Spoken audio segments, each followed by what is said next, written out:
야담상회를 찾아주신 마님들과 선비님들 감사드리옵니다. 야담상회, 오늘의 이야기 시작합니다.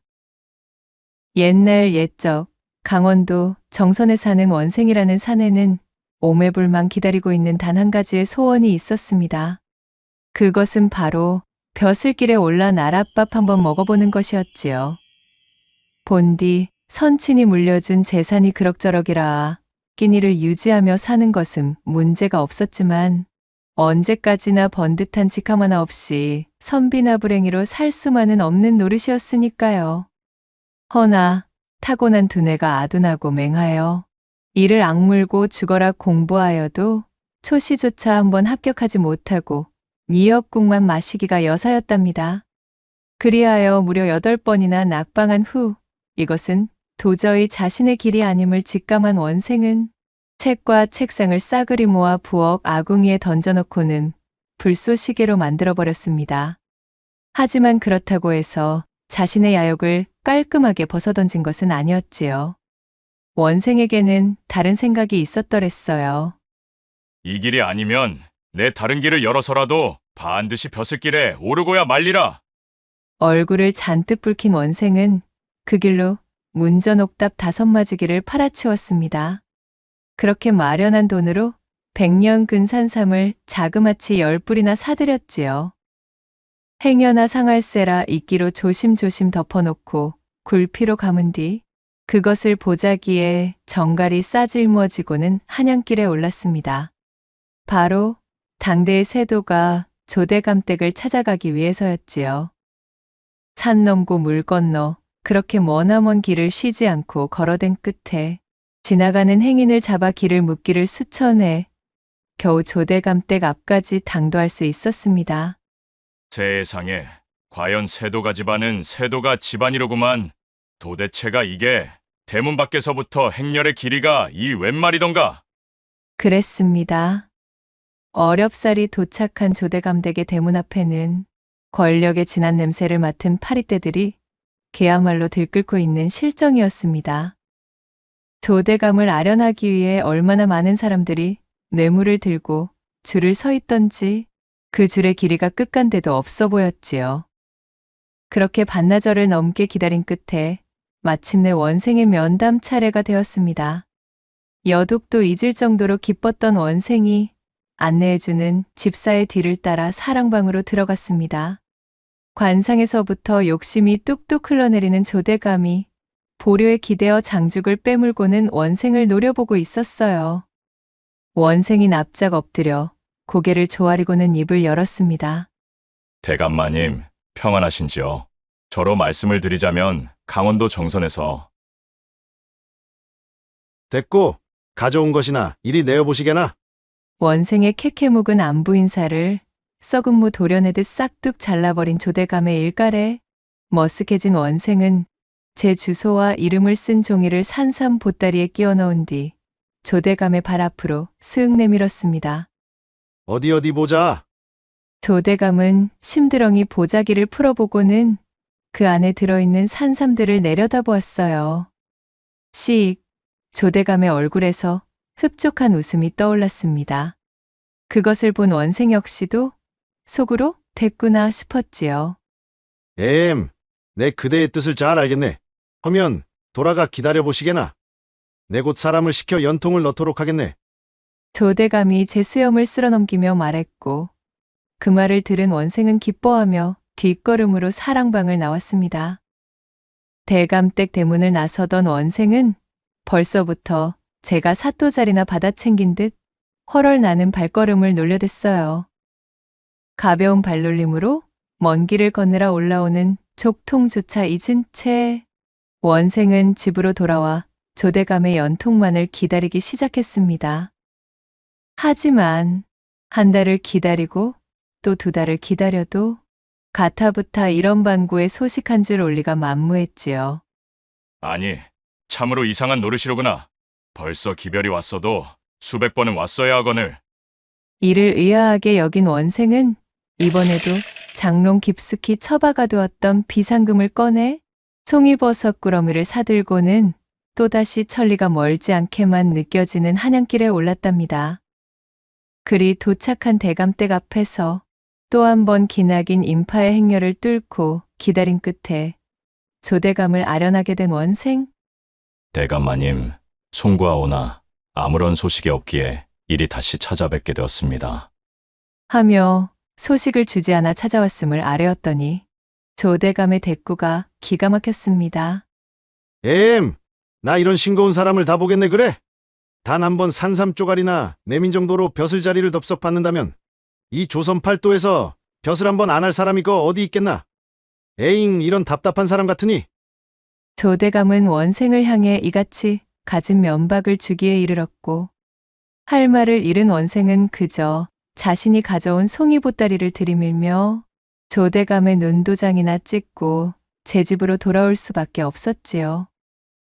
그날 이후로도 원생은 그저 눈만 떴다 하면 한양 쪽을 향해 고개를 쳐들고 조대감의 연통을 기다렸습니다.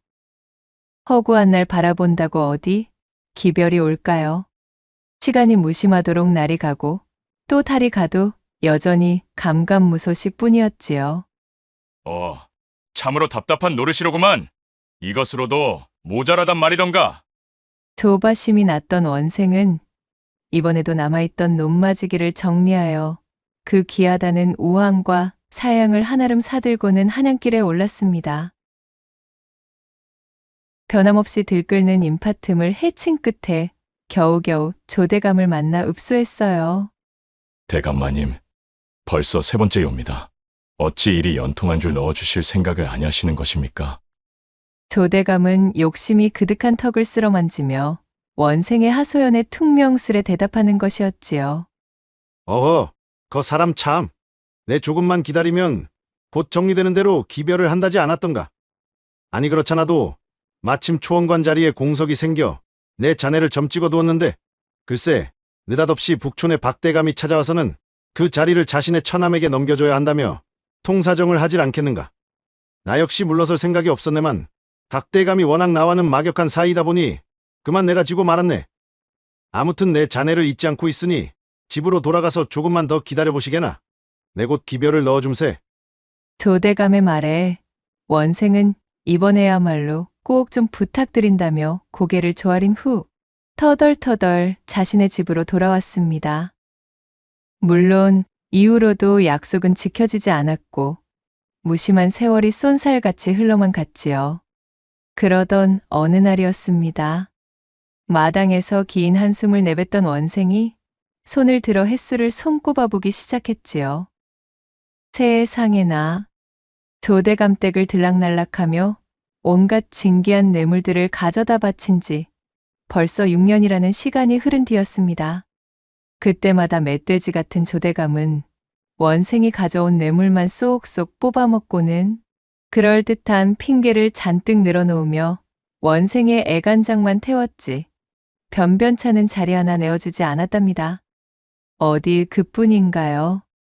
조대감만 철석같이 믿고 이것저것 내다 팔아 뇌물거리를 마련한 통에 그럭저럭 먹고 살만하던 살림살이는 아예 바닥을 드러낸 상태였습니다.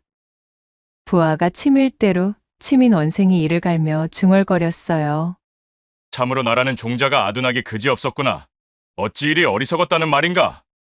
하지만 지금까지 쏟은 정성과 재산이 얼마이던가?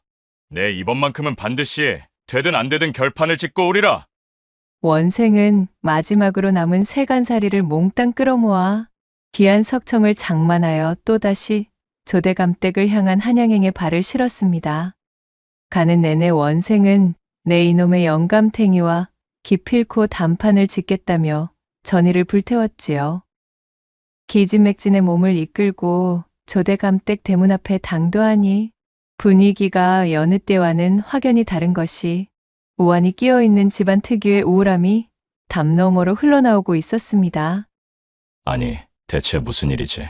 그 길게 늘어서 있던 인파의 행렬도 보이지가 않고 마치 초상이라도 난집 마냥 음울하기가 짝이 없구나. 의아한 마음에 원생이 대문을 두드리자 하인이 나와 그를 맞이했습니다. 하인의 인소를 따라 방으로 들어가니 어머나 하늘이 노한 것일까요? 그 정정한 몸으로 욕심에 절은 눈빛을 형용이 빛내던 조대감이 머리카락과 수염이 새하얗게 변한 채 경색이 짙은 얼굴로 알아 누워 있었습니다. 뇌물을 가져다 바치며 왕래했을 때 차츰차츰 노안으로 인한 쇠약이 얼핏 보이기는 했지만 이렇듯 자리를 깔고 드러누워 있을 줄은 몰랐던 것이지요. 석청보따리를 품에 안고 조대감에게 가까이 다가가자 병상의 옆을 그의 아들로 보이는 사내가 지키고 있었습니다. 그야말로 병색이 완연한 조대감은 가래가 끓는 목소리로 한바탕 기침을 연이어 뱉더니 목소리를 가다듬고 천천히 말하는 것이었어요. 네, 자네를 천정관 자리에 앉히지 않고서는 편히 눈을 감을 수야 없지. 그래, 오늘은 무엇을 가져왔는가? 죽음을 문전에 둔 이런 판국에서도 조대감의 탐욕은 끝을 몰랐습니다. 언제 눈을 감을지도 모르는 상황이었지만 조대감의 눈은 원생이 가져온 보따리를 맹렬하게 흘끔거리고 있었지요. 원생은 이제 조대감의 입에서 나오는 말이 거짓말이라는 것을 깨달은 지 오래였습니다. 속에서 천불이 끓어오르던 중 조대감의 아들이 몸을 일으키더니 소피를 좀 보고 오겠노라며 그동안 잠시 자신의 아버님 곁을 지켜달라 부탁했지요. 원생은 알겠노라 대답했고 조대감의 아들은 꾸벅 인사를 하며 방을 나갔어요. 바로 그때 원생이 몸을 벌떡 일으켜 세우고는 녹이 서린 목소리로 조대감을 향해 일갈했습니다. 내 그 더럽기 짝이 없는 벼슬 따위 더는 욕심이 없도다. 그딴 벼슬 내 아내도 그만이니 그간 내 놈의 거짓말만 믿고서 끝끝내 농락당한 것에 대한 화풀이나 실컷 해야겠다. 이놈아! 그러더니 원생은 자리에 누워있던 조대감의 가슴 위로 냅다 타고 앉았어요. 그리고는 찰싹 양손을 잇는 힘껏 휘두르며 조대감의 뺨을 연달아 갈기기 시작했지요. 아닌 밤중에 홍두깨를 맞은 조대감은 뭐라 말하며 저항하려 했지만 사정없이 날아오는 따귀 세례에 정신을 차리지 못하고 뒷침만 내뱉고 있었습니다. 몇 대를 때렸는지 기억도 나지 않자 이제 원생은 두 주먹으로 조대감의 가슴을 힘껏 내리치며 북두들기듯 한풀이를 했습니다. 이윽고 방문 밖에 대청마루가 삐걱거리는 소리에 원생은 시치미를 뚝 떼고 자리로 돌아왔어요. 방문이 열리고 아들이 돌아오자 원생은 한없이 슬퍼하는 표정을 지어 보이고는 말하는 것이었습니다. 참으로 통탄을 금할 길이 없습니다. 괴감마님, 하루빨리 쾌차하시라는 마음을 가득 담아 변변찮으나 석청을 가지고 왔습니다. 부디 어서 기운을 차리시어 언제나 그러하셨던 것처럼 이 나라 백성들을 위해 부버 살피셔야지요. 태연하게 읍소하는 원생의 말이 어찌나 감쪽 같던지 그것을 지켜보는 아들마저 눈물을 감추지 못할 지경이었지요. 원생에게 실컷 두들겨 맞았던 조대감은 연달아 각혈을 하며 쿨럭거렸지만 이미 상태가 더욱 위중해져 제대로 말도 잇지 못했습니다. 겨우겨우 부들거리는 팔을 들어 손가락으로 원생을 가리켰지요. 가냘프게 떨리는 손가락의 끝이 원생의 얼굴을 향하자 그것을 지켜보고 있던 아들이 깜짝 놀라는 것이었습니다. 아버님, 하실 말씀이 있으신 geb니까? 소자 곁에 있사옵니다. 조대감은 남아있는 힘을 쥐어짜내 아들을 향해 간절한 마음을 담으며 손가락을 움직였습니다. 부들부들 손끝이 원생을 향해 마지막 춤이라도 추듯 경련했지요. 조대감이 전하고자 하는 뜻은 저 원생놈이 내 위로 올라와 나를 마구잡이로 후려갈겼다라는 의미였으나 그 모양새를 애타게 지켜보고 있던 조대감의 아들이 받아들이기로는 이자에게 꼭 선정관 자리를 내어주어야 한다라는 의미로 해석되었지요. 자신이 소피를 보기 위해 방으로 나서기 전 제 아비가 원생에게 자네를 선정관 자리에 앉히지 않고서는 편히 눈을 감을 수야 없다 라고 말한 대목이 결정적이었습니다.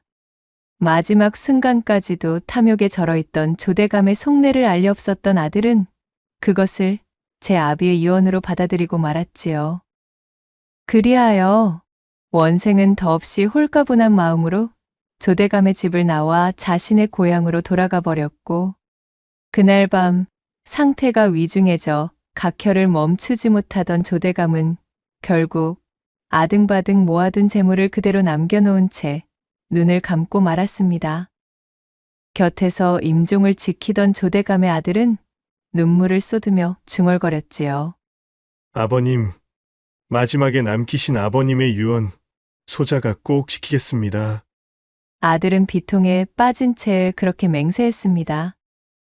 7일간의 장례 일정이 모두 끝난 뒤 아들은 아버지의 연줄과 인맥을 모두 동원하여 원생에게 선정관의 자리를 넘겨주게 되었고, 원생은 결국 그리도 꿈에 그리던 벼슬자리 하나를 꿰찰 수가 있게 되었답니다.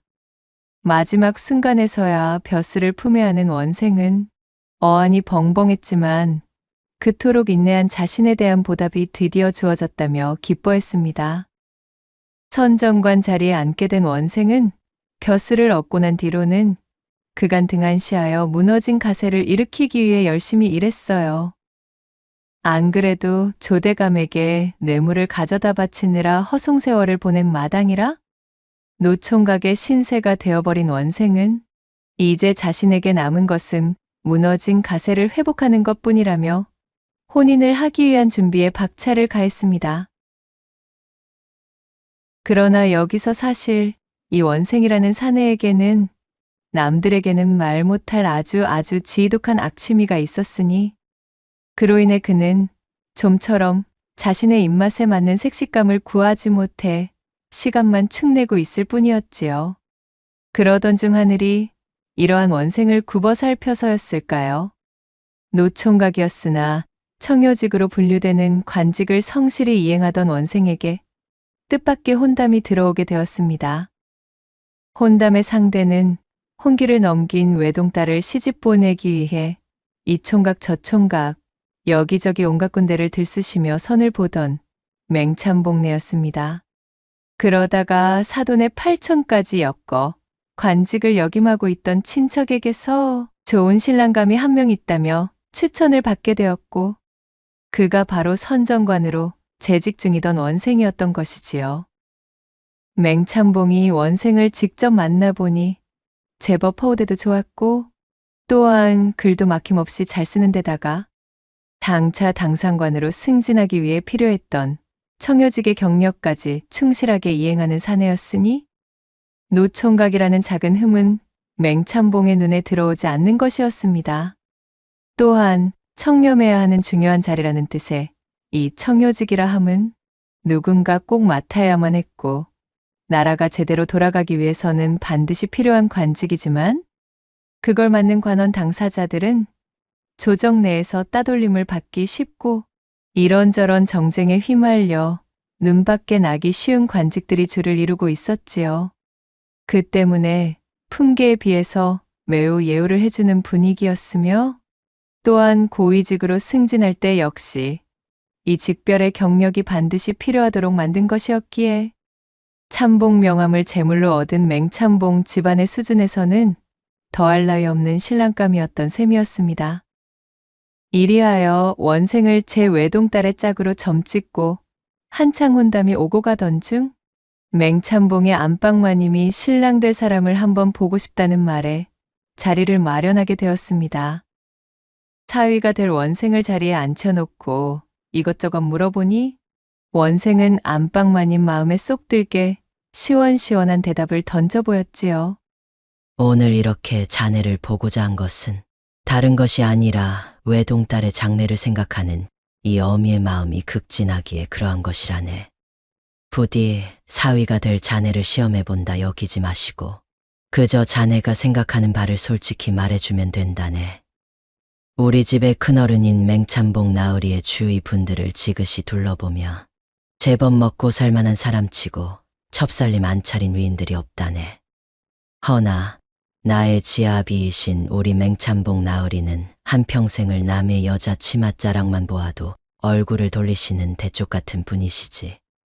아내인 나만을 위하시며 첩살림이나 외간 계집 노름 같은 것은 쳐다보지도 않던 분이시네.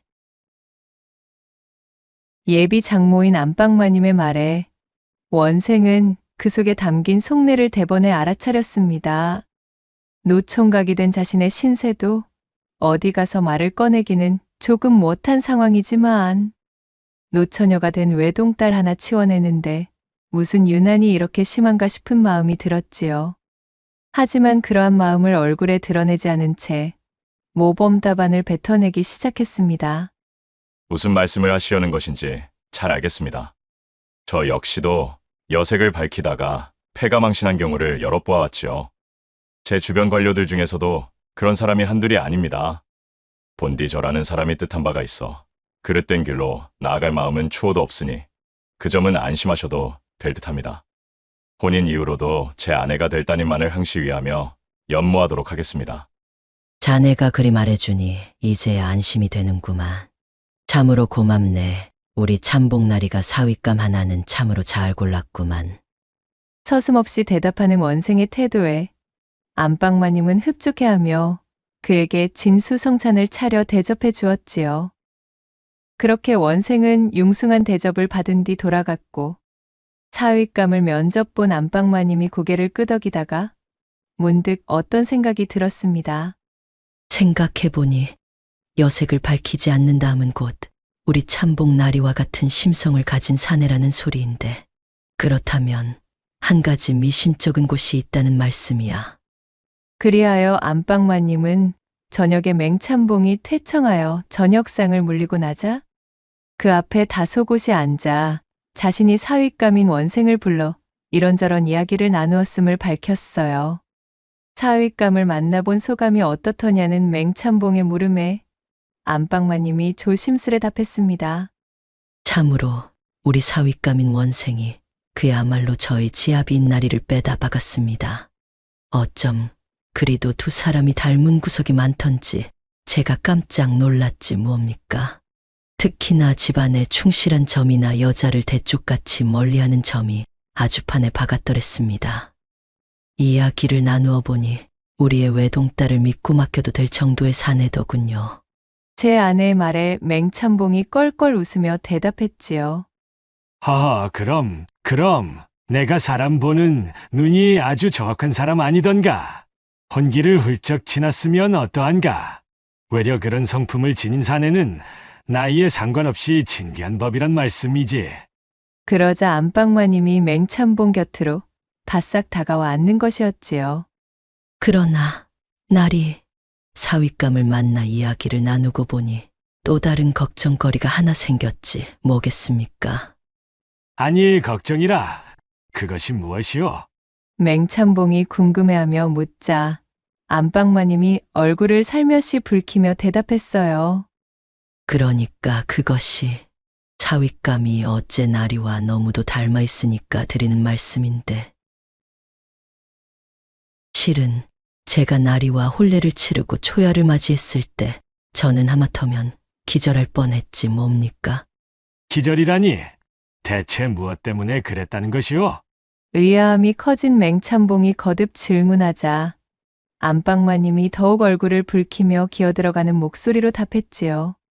저기 그러니까 나으리의 약물이 어찌나 위풍당당한지 저의 아랫도리가 아주 너무 꽉 차는 바람에 터져나가는 줄로만 알았습니다. 그제야 맹참봉이 껄껄 웃으며 만족했다는 듯이 턱을 쓰다듬었습니다. 그러다 문득 제 부인의 붉게 물든 얼굴을 유심히 살피는 것이었지요. 어느새 개슴츠레한 눈으로 변한 맹참봉은 촛불을 훅 불어서 끄고는 안방마님을 덥석 안아들어 제품으로 끌어당겼습니다. 어머머, 나으리 어찌 벌써. 부인이 방금 전 먼저 유혹하지 않았습니까? 그리 붉게 물든 봉숭아빛 뺨을 보이고 내 어찌 참을 수가 있다는 말이오. 그렇게 두 사람은 갑작스레 맞이한 불꽃을 성대히 지펴 용광로와 같이 타오르는 운우를 질펀하게 몰고 왔어요. 한참의 거사가 끝난 뒤 안방마님이 숨을 몰아쉬며 아까 전 하던 얘기를 이어갔습니다. 휴, 우리도 나이를 먹어 나리의 약물도 이제 옛날 같은 위세는 많이 잃어버렸다고 하나. 아직도 저는 나리가 제게 들어오면 꽉 들어차는 통에 이리도 호흡이 힘들 지경입니다. 허니, 나리의 위세가 가히 대단했던 첫날 밤엔 제가 오죽했겠습니까? 참으로 죽는 줄만 알았지요. 아내가 숨을 고르며 하는 이야기를 듣던 맹참봉은 한껏 기분이 좋은지 장죽을 빨며 경청하고 있었습니다. 안방마님의 노곤해진 말소리가 이어졌지요. 문제는 우리 사윗감인 원생 역시 나리를 너무 빼다 박았다는 것입니다. 게다가 원생의 코가 정말이지 매우 큼지막한 것 나으리도 보셨지요? 한간에 떠도는 속설로는 코가 크면 역시 그것도 따라간다고 하질 않습니까? 저희 초야가 떠올라 우리 딸도 그처럼 고생을 할까봐 제가 너무 걱정이 됩니다. 어허, 참으로 그것이 문제였다는 말씀이시오? 그 쓸데없는 걱정은 접어두시구려. 우리 집안의 원생 같은 사윗감이라면 더 따지고 볼 것도 없는 사람이니 해괴한 소리는 이만하시구려. 나는 먼저 일어나 보겠소. 그리 말한 맹참봉이 일어나 사랑채로 넘어가 버렸습니다. 하지만 안방마님의 걱정은 사그라들 줄을 몰랐지요. 맹참봉 앞에서는 그의 길을 살려주는 척 이야기했으나 정작 당사자였던 안방마님은 정말 초야를 치르다가 너무 버겁고 힘들었던 통에 초야를 치른 뒤에도 하인들의 눈을 피해 어기적 걸어다니며 매우 고생했던 경험이 있었지요. 그러니 아녀자의 입장에 입각하여 외동딸의 초야가 걸려있는 일에 마냥 남의 일처럼 치부할 수는 없는 노릇이었습니다. 하지만 망측하게도 제 딸이 걱정된답시고 사윗감에 그것을 확인해보자 했다가는 온 동네방네 소문이 나 집안망신도 그런 집안망신이 없을 노릇이었습니다. 이 문제를 두고 며칠간이나 고심을 거듭하던 안방마님은 한참이나 끙끙대다가 번뜩 좋은 꾀를 하나 내게 되었습니다. 그리하여 집안의 오래된 하녀이자 되바라져 발랑가적기로 이름난 팽수기를 불러앉힌 안방마님이 그녀의 앞에 비단 세피를 턱하니 내어주며 여차저차 이만저만한 이유를 설명하며 입을 열었지요. 그런 이유로 내 사윗감을 확인해 보아야 하겠으니 팽숙이 네가 이 비단 세피를 받고 시험대에 올라서 주면 좋겠구나. 어떠냐? 합방하여 제대로 확인만 끝내준다면 내 추가로 20냥을 주마. 안방마님이 내어준 비단을 만지작대며 입을 벌리던 팽숙이 추가로 20냥을 더 내어준다는 말에 눈빛이 번뜩 빛났습니다. 마님, 그러겠습니다요. 비단 세필의 20냥이라니 감히 여부가 있겠습니까요? 결국 그러겠노라 답한 팽숙이와 단단히 약조를 한 뒤 다음날 안방마님은 사윗감 원생을 불러 앉혀놓고 허심탄회 이야기를 했지요. 내 사위로서 자네가 심히 마음에 든다마는 외동딸의 안위를 위해 불가피한 선택을 해야만 하겠네. 그러니 내 자네에게 2가지 길을 택할 수 있도록 제안하겠다 이 말이야. 증명해 보이든가 그것이 싫다면 파혼하든가 자네가 택이라게나. 괴팍하기 짝이 없는 예비장모의 제안에 원생은 곰곰이 생각에 빠졌습니다. 초야를 치를 외동딸의 아랫도리가 걱정된다는 명목하에 사윗감으로 낙점한 사내더러 먼저 제집 하녀를 붙여 확인을 해보겠다니요. 유별나기 짝이 없다 생각했지만 사실 원생의 입장에서도 앞으로 더욱 승승장구하려면 이 맹참봉의 집안이 가지고 있는 재력이 꼭 필요했던 참이었습니다.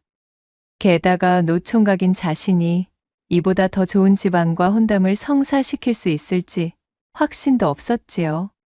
이대로 좋은 기회를 놓치면 안 된다는 생각이 닿자 원생은 결심을 굳히고 대답했습니다. 좋습니다. 전자를 택하지요. 말씀하신 대로 증명해 보이겠습니다.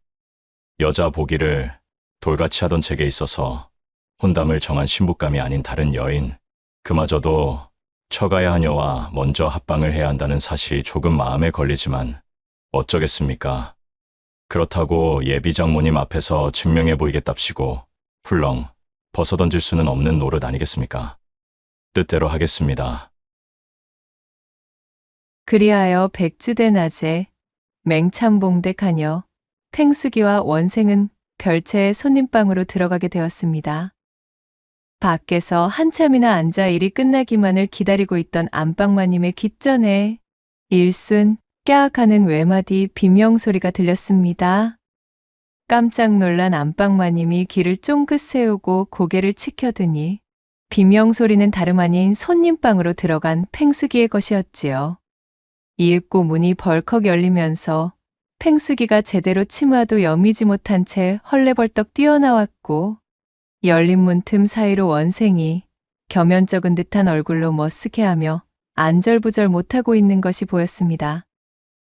대체 이것이 무슨 상황인가 싶어 안방마님은 사정 청취를 위해 일단 원생을 집으로 돌려보냈지요.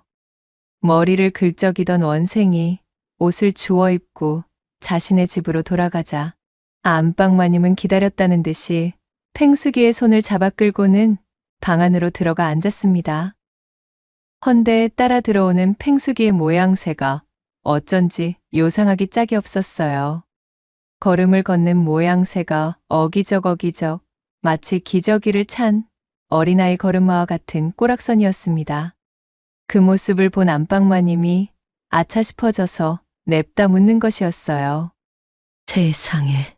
아니, 대체 그 크기가 얼마나 거대했기에 너의 걸음걸이가 그 꼬락선이란 말이냐? 걸음도 제대로 떼지 못하는 것이 아주 혼쭐이라도 난 듯하구나. 팽수기의 모습으로 보건대 제 외동딸과의 초야에서 그야말로 초주검으로 만들기 딱 좋겠다 싶어진 안방마님은 이 혼담을 계속해야 하나 어째야 하나 싶어 발만 동동 구르는데 팽수기 다 죽어가는 목소리로 안방마님에게 말하는 것이었지요. 마님, 셋넷 참말로 죽다가 살아났습니다요. 우선은 약조하신 스문양부터. 그러자 안방마님은 팽수기가 가엾다는 듯 스문양이 든 전대를 턱 내어주었지요. 전대를 받아들고 싱글벙글이 된 팽수기가 정신을 가다듬는 사이 안방마님의 호기심이 너무도 자라 있었기에 결국 참지 못하고 팽수기에게 물어보는 것이었습니다. 그래, 이제 속 시원히 말을 좀 해보거라. 어느 정도였더냐? 그 크기가 어느 정도였기에 네가 이리 산송장이 되어 걸음도 겨우 떼느냔 말이다. 그러자 아직도 가쁜 숨을 몰아쉬던 팽수기가 엽전을 세느라 미처 긴장의 끈을 조이지 못하는 바람에 그만 말 실수를 던지고 말았습니다. 무덤까지 가지고 가야만 했던 비밀을 저도 모르게 짓거리고 말아버렸지요. 에이, 마님. 그런 것이 아닙니다요. 그분은 코만 컸지 물건 자체는 그렇게 엄청날 정도의 것은 아니었습죠. 크기로만 본다면? 어디 보자. 아, 그렇지. 멀리 갈 것도 없이 우리 맹참봉 나으리 것의 반절 정도? 그 정도에 겨우 미치는 크기였어요. 두 사람 다 제 눈으로 똑똑히 본 것이니 정확할 겝니다요. 우람한 성세로는 맹참봉 나으리에 비할 바가 아니었답니다. 순간 안방마님은 팽수기의 입에서 나온 맹참봉이라는 말을 듣고 제 귀를 의심했습니다. 그러거나 말았거나 팽수기는 신이 나서 조잘거리고 있었지요. 하지만 마님, 크기가 아니라 오히려 예비사익관분의 해괴한 취향이 더욱 문제입니다요. 여자알기를 돌같이 안다던 마님의 말씀만 믿었다가 아주 된통 당하고 만 기분이지 뭡니까요? 아니 글쎄, 방으로 들어가서는 저를 엎드리게 하더니만 멀쩡히 들어와야 될 곳은 놔두고 자꾸만 엄한 곳에 들어오려 하지 않겠어요? 처음에는 경험이 없는 총각이라 뭘 잘 모르나 보다 싶어 거기가 아니라 말씀을 드렸지만 이게 웬거려. 일부러 그곳만 노리는 것이 뻔했습니다. 그러면서 마님께는 비밀로 해달라며 스문양을 준다기에 셋내가 참고 버텨보려 했지만 어찌나 해괴망측하던지요. 어거지로 다른 곳에 밀어넣는 통에 너무 아파 그만 소리를 지르고 나와버린 것입니다요. 어휴, 아직도 욱신욱신하는 것이 참말로 죽을 뻔 보았구만요. 뭐뭐시 어쩌고 어째? 엽전을 세느라 술술 자신이 무슨 말을 실토했는지도 모르던 팽수기 드디어 자신의 말실수를 깨닫고 토끼 눈을 뜬 채 안방마님을 올려다보았습니다. 사위감 원생의 크기를 설명함에 있어서 비교해서는 아니 될 상대와 비교해버린 것이지요. 허나 뱉은 말은 주워 담을 수 없는 노릇. 팽숙이는 두 눈을 질끈 감은 채 자신의 주둥이를 손바닥으로 철썩 내리치며 안방마님 앞에 무릎을 꿇고 엎드려 고개를 조아렸습니다.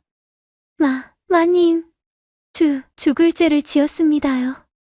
그것이 저는 기필코 안 된다고 하였으나 맹참복나리께서 안방마님만 모르면 된다고 자꾸만 부추기시어 그저 제 외동딸이 사위와 치를 초야가 걱정되어 꾀를 낸 안방마님은 졸지에 뜻하지도 않은 두 가지의 비밀을 알게 된 셈이었습니다.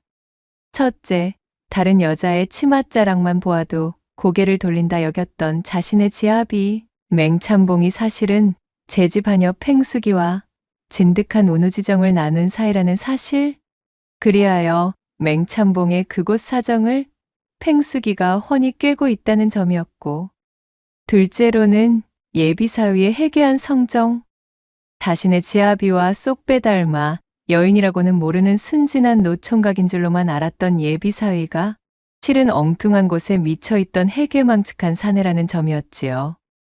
하마터면 자신의 소중한 외동딸을 이런 망측한 사내에게 시집 보낼 뻔했음에 대한 안도와 함께 말입니다. 내 이놈의 연놈들을 모조리 가만 놔두지 않으리라. 그날 이후 당연하게도 안방마님은 원생과 이어지려던 혼담을 깼고 원생이 팽숙이에게 행하였던 해괴망측한 습성을 저작거리 가득 소문내버렸습니다. 그로 인해 결국 원생은 관직을 박탈당하고는 쓸쓸히 기양하고 말았지요. 또한 안방마님은 제 집의 하녀 팽숙이와 맹참봉을 싸잡아 드자비한 후 그간 자신을 속여온 대가를 유감없이 톡톡히 치르게 하여 혼쭐을 내주었다는 후문이 옵니다. 낭독해드린 이야기가 마음에 드셨다면 구독과 좋아요, 댓글로 야담상회를 응원해 주셔요. 늘 잊지 않고 야담상회를 찾아주시는 마님과 선비님들 시청해 주셔서 참으로 감사하옵니다.